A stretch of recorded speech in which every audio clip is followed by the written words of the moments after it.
the final score, Wrexham 1, Peterborough United 0. Probably, I'd say, the grimmest match we've had at the racecourse since the takeover, in terms of spectacle and in terms of not achieving what we wanted to achieve.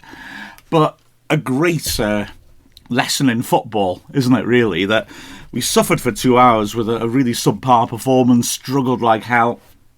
But ultimately, we get the goal and then find that Wycombe and Huddersfield have both dropped points, and all of a sudden this becomes a glorious day in our season. We win at home, and two of our contenders, the team directly above and below us, don't win, and it's a great day for us, and that kind of sums up football, doesn't it? Phil Bogson's thousandth match in charge as a manager, a terrific achievement, commemorated, like I said, by a performance which really lacks the qualities that we've consistently shown. But if you get the results, that's all that matters. And now we go into a little bit of a break from league football and are able to recharge the batteries and get ready for the post-January push towards the top two. So yeah, Wrexham made changes. Arthur Okonkwo coming back in goal, and also on the wings, well, Ryan Barnett had a slight strain. James McLean had been struggling with illness, and so we saw Jacob Mendy and Seb Revan coming in to make starts on either flank. Andy Cannon came in as well for George Dobson. And Peterborough arrived with, well, shall we say, the reputation of being likely to be a pushover. Their away record's horrible. They could have equalled their club record for the most consecutive away league losses at the racecourse, except they managed to get a point in their previous away game 4 days earlier at bottom team Burton, who were winning 2-0. So even that was a performance that was criticised massively. Darren Ferguson, their manager, and of course Wrexham legend, has admitted, held his hands up and said after that game that he got his recruitment wrong in the summer, and they defensively have been horribly vulnerable. They're a very young squad. Only Jed Steer, their keeper, who isn't in the squad, actually, at the moment, is older than 26, if my research is correct, and certainly backed up by the Peterborough media guys, although they did quite rightly point out that last season they nearly got promoted with a similarly young squad. But this year it's backfired on them, and gosh, it was revealing doing my research for the game, just reading the local newspapers' reports and reaction, and also Ferguson's post-match thoughts. Remarkable amount of criticism of their defending and the nature of the goals they concede. So a team struggling away from home against a side with the best home record in the division looks pretty straightforward, but it most certainly was not.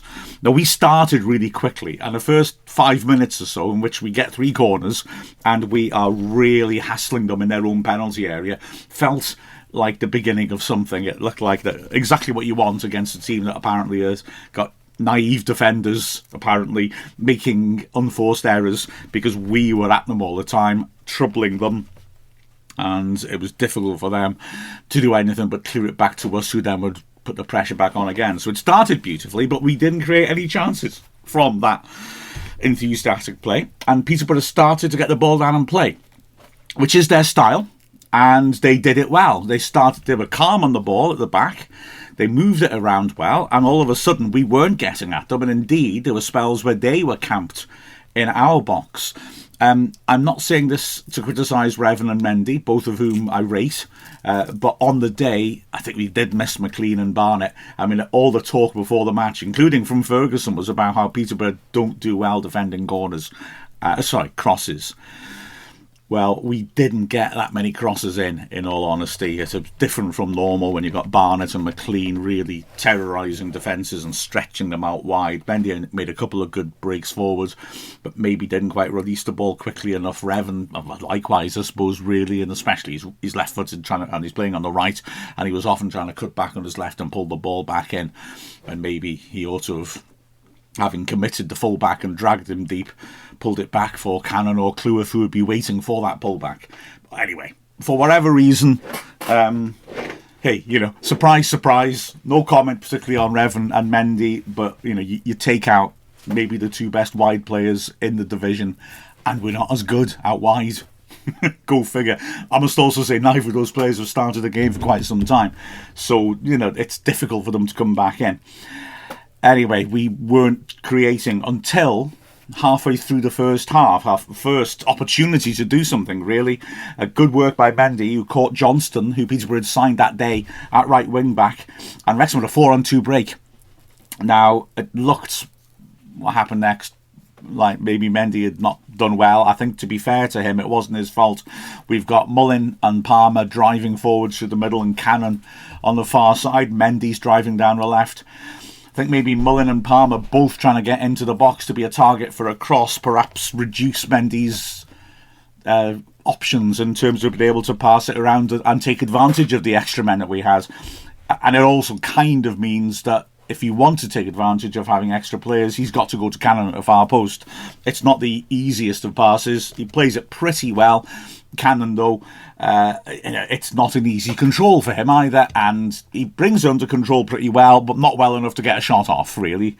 Instead, he gets it on the right and pulls it in the goalmouth, and the centre-back, Valine, has done well to beat Mullin to it under the bar, and the ball goes away and it's cleared. And it was kind of like that. And Peterborough, Valine, the right-sided centre-back, was doing really well coming forwards and making advantage of the extra man he created by stepping into midfield. And they were neat and constructive. The real threat, though, was Chris Con Clark, who, by all accounts, was very good at Burton and is a nice, skillful player. We've seen that against us, not only for Peterborough, but also for Altrincham. And he was dropping between the lines and threatening us and finding space. And he, maybe should have scored just before the half hour. Bilakovic, the goalkeeper, caught the ball. Good early release, not for the first time. This one was from a Wrexham corner, so immediately the break is on. He releases it. Peterborough build sharply. The ball's worked out to the left. Hayes, who did really well at left wing back, a young player again. Well, I shouldn't say that, they all were, weren't they? Who apparently has done well this season on the right side of attack, but at the moment is playing left side of wing back. Did really well, beat Revan and drove it in across the face of goal. Clark arriving at the far post. It's an open goal, essentially. He's in the 6-yard box. Cannon does really well to put pressure on him, though, and it more hits Con Clark than anything else. Still rebounds on target, but luckily for Wrexham, straight to Okonkwo, who's recovering, coming back from the near post. Incredible escape for us. Although we then nearly scored at the other end. Okonkwo goes long, Palmer flicks it on nicely, and Mullin, getting in between the centre-backs, is one-on-one with the keeper, but Katonga's come across really well and puts him under a lot of pressure. He has to take on an early finish, and with the keeper Bilakovic off his line, Mullin tries the lob and gets too much under it, and it goes comfortably over. Just after the half hour, Wrexham again having to work hard. Beg your pardon. Sorry, we'll start again. Wrexham again have an opportunity. This time, Katonga passing it backwards. Wrong foot's Fernandez, central centre-back, who slips.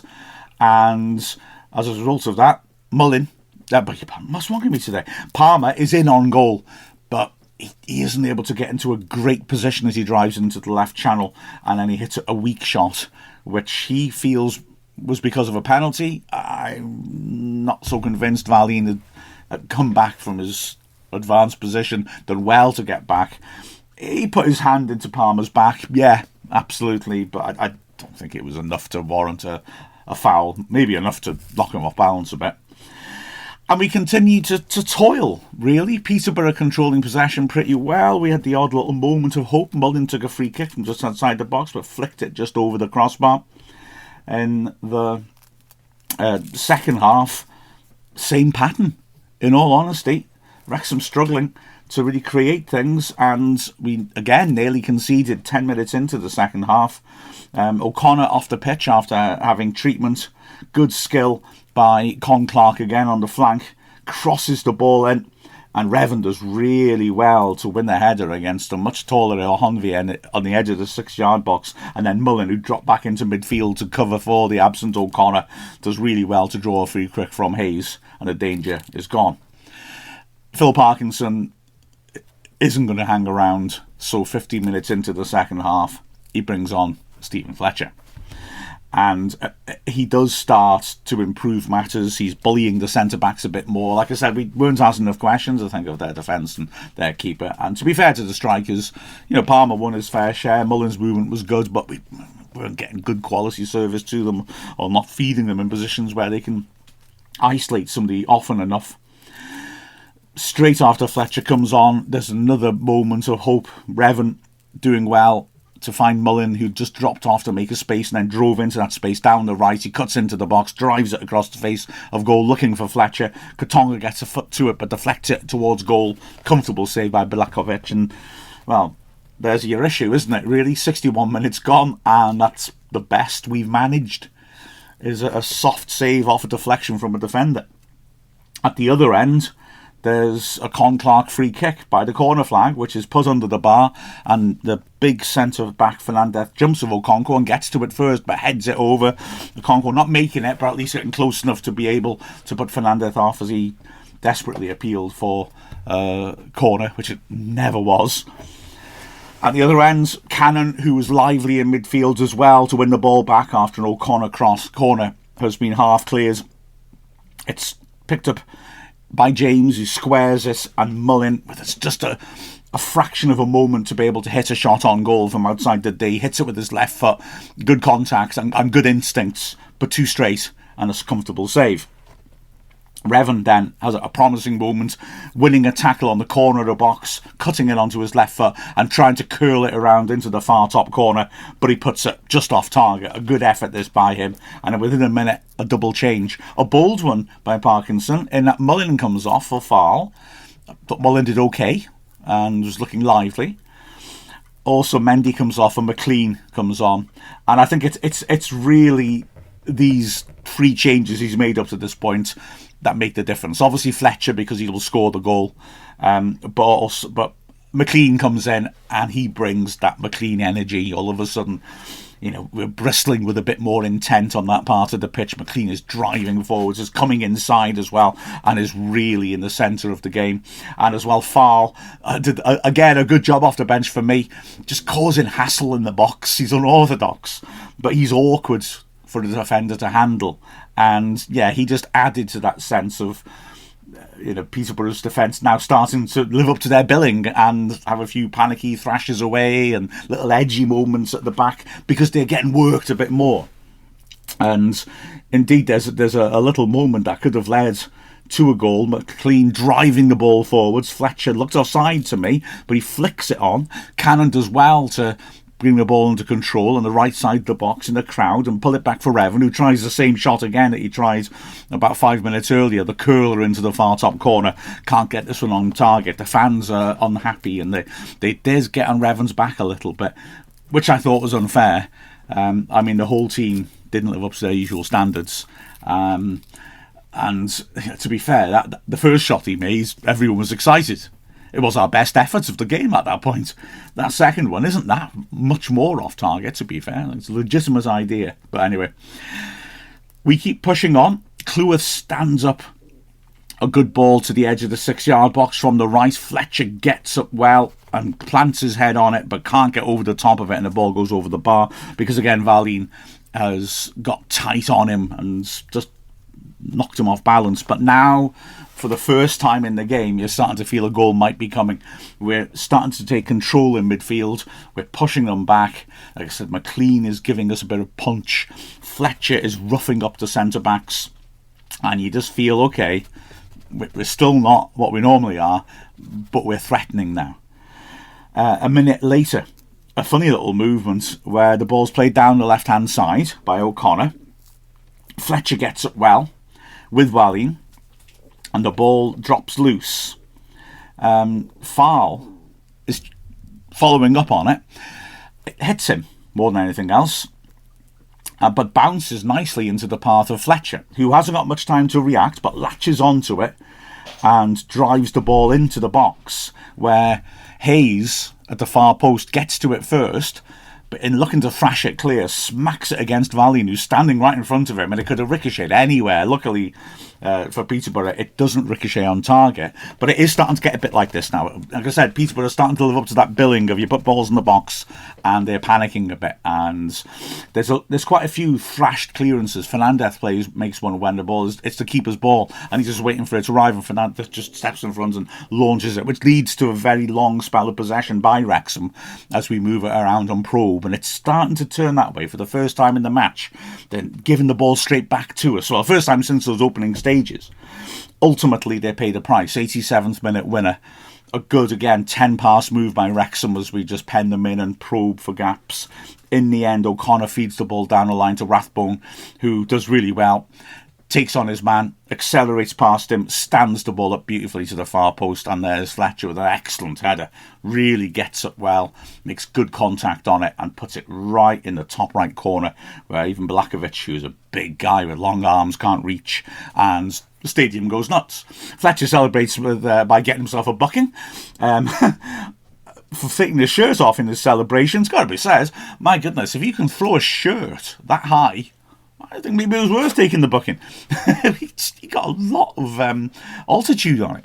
But yeah, so again, 4 home games in a row now that Fletcher has scored as a substitute. The club record was what he established in the last game. Only 2 players, only once before Fletcher with this run has anyone actually managed to get sub-goals twice in a row. So he's doubled the club record.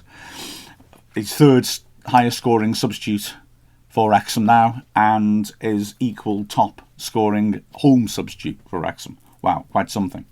Dobson comes on for Andy Cannon, give him a bit of a break. Dobson gets himself booked as well. He's a little unlucky, I think.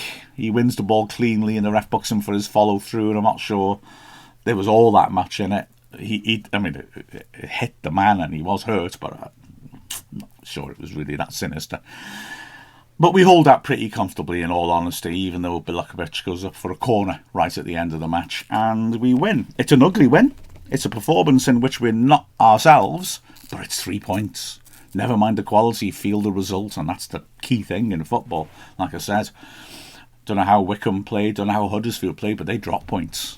It's a point on the board at the end. So, ironically, we suffered for 2 hours, but it was a very good day. Looking at the performances, Okonkwo didn't have a save to make, in all honesty. I thought the centre-backs did well, although I didn't think Peterborough had a huge amount of threats. Jones up front for them was very quick. Honvier put himself around well. I thought he played quite well. And their subs, when they came on, they pushed a couple of attacking subs. And in the end, they pushed Fernandez up as well when they went behind. But we handled them well. O'Connell, I think, probably the outstanding one. Good to see that after he had a couple of moments at Barnsley. But he was really dominant in the middle. Cleworth and O'Connor as well. Solid defensively. Maybe not quite driving as deep into the opposing half as they can do, but again, I think that's because they had different wing backs outside them. The dynamic was a little bit different, and yeah, to be fair to Wrexham, we took 2 key players out of the sides, and it was different, naturally.